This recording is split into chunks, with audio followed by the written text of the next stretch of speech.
ఈరోజు ప్రభుత్వం ఏదైతే ఎన్నికల మేనిఫెస్టోలో పెట్టామో కర్నూలులో హైకోర్టు బెంచ్ పెట్టాలని చెప్పి ఆ రోజు ఎన్నికల మేనిఫెస్టోలో చెప్పాం. దాని ప్రకారం నిన్నే కేబినెట్లో తీర్మానం చేసి అసెంబ్లీలో కూడా తీర్మానం చేసి అటు హైకోర్టుకి గవర్నమెంట్ ఆఫ్ ఇండియా కూడా పంపిస్తాం.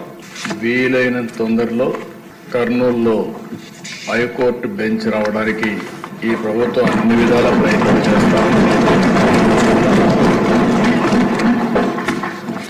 ఇంత మునుపు ఏదైతే అక్కడ లోకాయుక్త కానీ స్టేట్ హ్యూమన్ రైట్స్ కమిషన్ కానీ ఇలాంటి ట్రిబ్యునల్స్ ఏమైనా ఉంటే అవి కూడా అక్కడే ఉంటాయి. అవి కూడా షిఫ్ట్ చేయడం లేదని చెప్పి మరొకసారి తెలియజేస్తున్నా. ఇది కాకుండా అధ్యక్ష, ఈరోజు ఈ ప్రభుత్వం వికేంద్రీకరణ ఎక్కడికక్కడ 1-2 సిటీసే కాకుండా ఈరోజు అన్ని ప్రాంతాల్లో సమగ్ర అభివృద్ధి కోసం కట్టుబడి ఉన్నాం. ఉత్తరాంధ్రలో విశాఖపట్నం అభివృద్ధి కావాలి, రాయలసీమలో తిరుపతి, కర్నూలు లాంటి టౌన్స్ అభివృద్ధి కావాలి. అదే సమయంలో ఇక్కడ అమరావతి కూడా చాలాసార్లు చెప్పాం.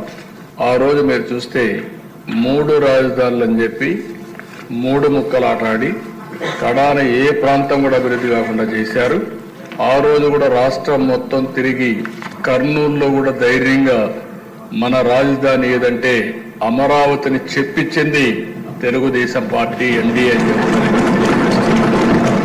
విశాఖపట్నానికి వెళ్ళి విశాఖపట్నం మీటింగ్లోనే మన రాజధాని ఏదంటే అమరావతిని విశాఖపట్నం కూడా చెప్పారు.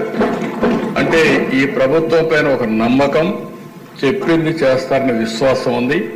అందుకే ప్రజలు నమ్మే పరిస్థితికి వచ్చారు అధ్యక్ష.